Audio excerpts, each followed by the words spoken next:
République bu jamono tolloo fenn mu jël ay dispositions pour jël état d'urgence pour aar réew mi ci situation bu mu mënti nekk donc état d'urgence boobu nag fukki fan ak ñaar la war a nekk moom dooleem la moom constitution yi moo ko may sañ-sañam mu ngi yem fukki fan ak ñaar bu ñu passé fukki fan yeeg ñaar nag am na droit laajaat assemblée bi parce que assemblée bi moo am boobu doole moo am boobu sañ-sañ mu ne ko yokkal ma mu yokkal ko mën na ko yokkal bu ko neexee sax bu pas 12 jours pare bu ko neexee mu ne yokkal ma ko 6 mois. mais lu muy laajati assemblée comme honorable député nee na Aïda Sow Diawara wote nañ ba noppi may nañ ko léegi muy def. waaw xam nga Aïda Sow Diawara moom bu yóbboo ngeen da ngeen ko war a fay pour mu noppi xam nga président de la République mënu jël ay mesures yu mel nii nekk situation mu nekk nii réew bi nekk mu nekk nii. nga nekk vice présidente assemblée nationale te xamoo lu xew loolu mooy danger réew mi moom dañ ko war a fay pour mu noppi président mu ngi ci empirise loi bi li mu def loolu mooy yoon te yoon la aw loi boobu kenn voté gu ko jaaragul assemblée jaaragul sax ci commission yi mooy li ma la doon wax naa ko ci ay émissions yi dama ne dafa am ñoo xam ne ñi au fait amaluñu njariñ réew mi xam nga bu fekkee da nga nekk ci béréb mu am lu mel toll nii nga am ni nga dayo bi nga am ci parti dayo bi nga am ci assemblée dayo bi nga am sax ci vice président nga xam ne situation sax mën na exceptionnel ba nga remplacer président organiser élection xam nga boo taxawee di wax li mooy matuloo li nga doon mais ma passé loolu. non bala ngay passé loolu parce que pour man am na solo parce que laaj naa ko ndax jàll ni président li ma la laaj naa ko mu ni ma am na ci sañ-sañ ndax waxtaane nañ loi bi ma ne ko waxuma waxtaane voté ngeen ko mu ni ma voté nañ loi bi xamatul ban jour la woon mais avant at mi jeex la nga ne yow loi bi kon voté wuñ ko. ma ne proposition de loi bi président de la République bind le 23 décembre. 2020. yónnee ko assemblée nationale le 23 le 24 ak le 25.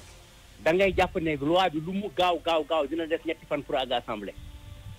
bu fa àggee pour ñu woo député bu dul loi d'urgence dina am fukki fan seen loxo. wax yaa ngi noonu c'est-à-dire li ma la wax rek ngay jàpp. dafa am député yoo xam ne ñi si noppi sax ñi noppi téye seen gémmiñ di fayeeku am ñooñu jox nañ leen cër mais am na ñoo xam ne responsabilité yi ñu am buñ ci boolee di wax nañ leen fay ñu noppi. waaw nga jàll ci léegi beneen poñ bi nga bëggoon a dolli. waaw ma ne président am na ci sañ-sañ. léegi nag ci waxtaan bi ñoom war nañu jàpp ne président bu fukki fan ak juróom yi passé situation bi mu nekk nii ñu nekk ci réew bi am danger mu war a soxlaat 30 jours wala 60 wala 6 mois wala 1 an amul kenn koo xam ne kii nekk di nga nekk député fi mu aw nekk yoon réew mi soxla lool te doo ko jox ngoonte woon président li muy laaj nii wax naa barki démb ci émission ma ne am na ko ba pare kuy ñaan 30 jours te boo ñaanee 70 wala 90 wala 120 jox ko jaru ko laaj ma kumba dañu waxante dëgg rek. la mu ca nar nag ba aw foofu moo ko xam mais moom dafa ne même bu amul état d'urgence. état d'urgence nag mooy li président sañ-sañam la dox moom xool na ba xam ne réew mi dañ ko war a tëj mu ne maa ngi tëj réew mi kooku amul kenn koo xam ne kii war nga ci am xalaat boo xam ne bii. xalaat bu ñaaw lay doon. man dégguma la bu baax a baax de parce que sañ-sañ bi dañu ne woon assemblée moo ko am moom amu ko day bind assemblée laaj leen. président moo am sañ-sañu jël état d'urgence. sans laaj assemblée. yaa may dégg de. waaw. allo. waaw. moom sañ-sañam am na droit moom mooy wax état d'urgence jël naa ko fukki fan ak ñaar lay am mais amul droit yokk. ah d'accord. kële mooy yokk. assemblée moo am droit yokk bi amul limite. d'accord. président bu fekkee ne dafa soxla. léegi président nga may ma jëli ministre de l'intérieur ci sunu naataango RTS yi ba xam. des forces de défense et de sécurité qui devront veiller à l'application des mesures qui sont prises par le chef de l'État et dans le cadre également d'autres actes subséquents qui seront pris et le chef de l'État l'a effectivement annoncé. Et là, sur la durée de l'état d'urgence. kon ñu dellu si waat ànd ak Doudou Wade ñu tënk ci français est-ce que vous pensez que le président de la République a respecté la loi dans sa plénitude tel qu'il a décrété l'état d'urgence ce mardi? Totalement. C'est une prérogative spécifique et uniquement pour le président de la République de pouvoir décréter l'état d'urgence. Pour une durée de 12 jours, fukki fan ak ñaar, 12 jours. Et c'est ce qu'il a fait. Les motivations, il l'a dit, c'est le contexte effectivement d'évolution de la maladie qui lui permet de prendre l'état d'urgence à tel et tel endroit. D'ailleurs, je peux même vous dire, il a décrété le couvre-feu pour un temps déterminé. Mais ce couvre-feu-là peut être prolongé et aménagé par les maires. Hein. Oui. Les maires ont le droit parfois de pouvoir dire chez eux, le couvre-feu c'est de 6 heures de 21h à 6 heures du matin. Un maire peut dire, ça peut être maintenant au lieu de 6 heures, moi je fais 20 heures. Bon, mais le président, en tout cas, a usé de ses prérogatives constitutionnelles. Voilà. Oui, l'honorable Aïda Sow Diawara vient de nous dire qu'ils ont déjà voté à l'Assemblée nationale la loi qui permet au président de la République, la modification de cette loi, de pouvoir s'arroger les pouvoirs de décréter l'état d'urgence. Est-ce que, dans ce cas, le président a besoin de passer par l'Assemblée nationale pour demander son aval? Le président ne peut pas, à l'heure actuelle, au moment où nous parlons, ce 4 janvier 2021, le président ne peut pas, au-delà de 12 jours, proroger l'état d'urgence. La prorogation de l'état d'urgence est spécifiquement dévolue à l'Assemblée nationale. Seule l'Assemblée nationale a le pouvoir de prolonger l'état d'urgence. Et maintenant, à ces conditions, du temps qu'elle, l'Assemblée nationale, peut accepter sur la demande du président de la République. Mais je sais que le président de la République a aujourd'hui des possibilités d'obtenir un état d'urgence allant de 1 mois à 6 mois, compte tenu des motivations et des justifications que le président donnera à l'Assemblée nationale. Parce que l'Assemblée nationale est assez consciente pour accepter des choses qui pourront aider à lutter contre la maladie. Mais le président devra aller à l'Assemblée et pas décréter der chef de lui-même la continuation des 12 jours. Tout à fait. Parce que rien n'a changé entre l'état d'urgence du mois de mars et maintenant. Oui, mais l'honorable dit que la loi a été votée à l'Assemblée. Mais l'honorable est absente de l'Assemblée.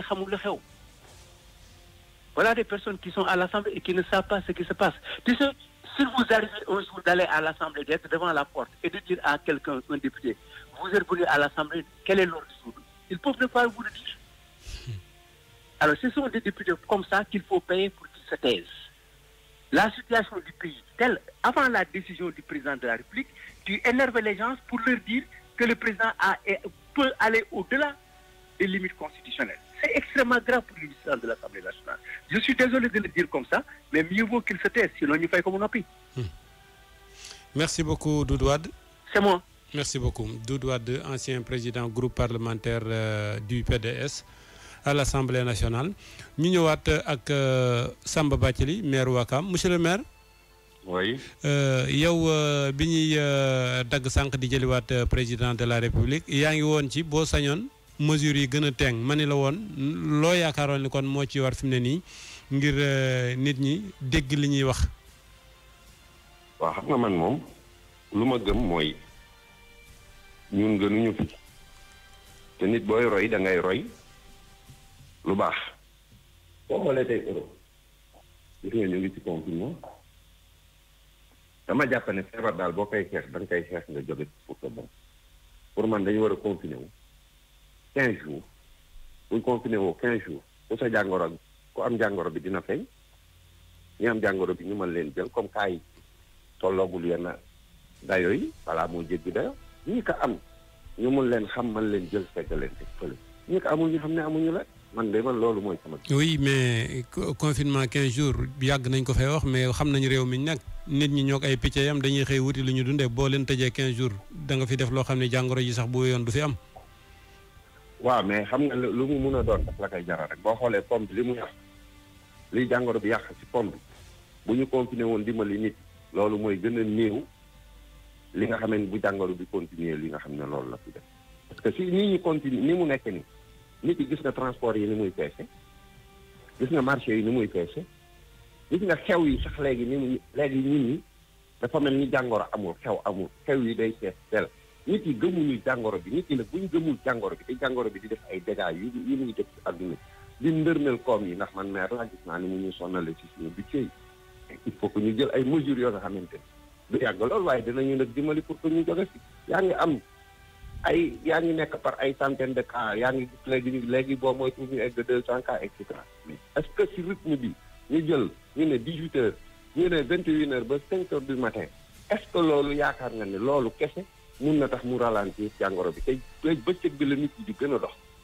bëccëg bi la nit yi gën a dox guddi gi nit ñi dañuy tëdd ci ñuy dox bëriwul est-ce que waxuma du si wàññi ndax du sali cette mesure waaye li muy wàññi lu néew la par rapport ak bu ñu jëloon mesures yi nga xam ne loolu la ñu war a jël suñu courage informer nit yi sensibiliser nit yi ba ñu gëm ko ñu jël mesure ñu toog bokk ab benn fukki fan ak juróom boo nga xamante ne ñu ku ñu war a dimbali la pour que nit yi mën a toog seen kër yi nit ñi mën a jàngoro ji mën ci jóge pour que ñu am jàmm man de loolu laa gëm Donc en français, monsieur le maire Samba Bathily, comment vous jugez le fait que le président de la République décrète l'état d'urgence assorti d'un couvre-feu de 21h à 5h du matin dans les régions de Thiès et Dakar? D'abord, je tiens à saluer cette mesure. Je tiens vraiment à saluer cette mesure prise un peu tardivement. On a vu la deuxième vague, les ravages que cela fait partout dans le monde. On a vu que cette deuxième vague aussi est en train de tuer un nombre beaucoup plus élevé que lors de la première vague. On a vu aussi la contamination, la manière dont elle se fait d'une manière exponentielle, contrairement ou d'une manière différente de la première vague. Cela veut dire que nous sommes dans une phase extrêmement critique. Donc si le président de la République prend cette mesure, je ne pourrais que saluer cette mesure. Mais je juge cette mesure insuffisante, dans la mesure où l'on connaît qu'est-ce qui donne, comment la maladie se prend. La maladie circule. Ce sont nous les humains qui le font circuler. Entre 21h et 5h du matin, il y a peu de personnes qui circulent. Et toute la journée, les gens circulent. Regardez le transport, regardez au niveau des marchés, regardez dans tous les autres domaines. Même aujourd'hui, les cérémonies familiales, c'est comme si de rien n'était. Les gens, on dirait qu'ils ne croient pas à cette pandémie, alors que cette pandémie est en train de faire des ravages. La personne peut prendre toutes ces mesures, rester chez lui, mais les gens vont venir lui transmettre cette même maladie. Donc, je pense qu'en tout cas, à mon humble conviction, il faut d'autres mesures beaucoup plus draconiennes, beaucoup plus rigoureuses, pour qu'enfin qu'on puisse se battre avec cette maladie en attendant le vaccin, pour essayer de sauver le maximum de vies humaines. Tel que le confinement, il faut que les gens aient le courage de se confiner. Parce que, autrement dit, ça va faire des ravages au niveau de nos économies. Ça va faire des ravages. Tout le monde sait qu'avec le Covid-19, rien ne circule. Prenons notre courage entre nos deux mains, aidons les gens, faisons de telle sorte que les gens puissent rester chez eux pendant 15 jours. Pendant 15 jours, le délai d'incubation, les gens qui auront la maladie, on pourra les désigner pour dire que ce sont ces personnes-là qui ont la maladie. Les personnes qui n'ont pas la maladie sauront qu'ils n'ont pas la maladie. Et les gens qui sont déjà malades ou qui ont déjà la maladie, qui sont déjà contaminés, on puisse les isoler et les traiter. En tout cas, c'est mon introduction. Mais est-ce que vous pensez que ça pourrait être une décision soutenable compte tenu du nouveau niveau de pauvreté avec des gens qui mangent au jour le jour? Je l'ai dit, je dis qu'on aide les gens. Parce que si on n'aide pas les gens après de les fixer chez eux, ils vont sortir. La personne ne peut pas rester chez lui avec la faim, avec un ventre creux. On puisse aider les gens. 15 jours, ce n'est pas beaucoup de jours. On puisse les aider. Autrement dit, je touche du bois. Si la maladie continue à ce rythme-là, nous serions obligés de le faire mais en ce moment